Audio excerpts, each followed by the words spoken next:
This is the RS2100, the NZ7 projector. I was going to show Forza Horizon with 8K E-shift on in auto low latency mode, and I'm going to show you how much blur the 8K E-shift adds. So we'll just do a little burnout here. I want you to pay attention to like the car and the telephone poles and just the background scenery as I do this burnout. You see how blurry it is? The telephone pole, instead of just being a single telephone pole, there's like 4 or 5 of them.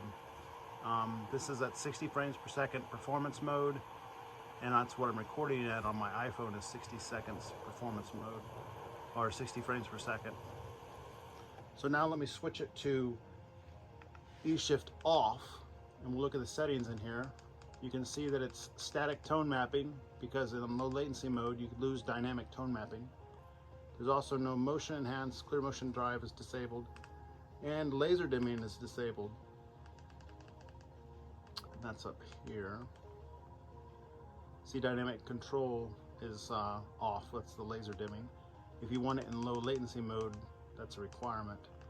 So let me turn off E-shift, 8K E-shift, and we'll do the same test.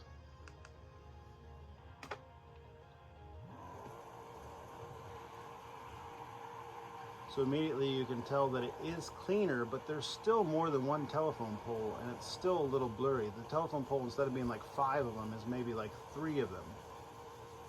And the background scenery is just a little blurry.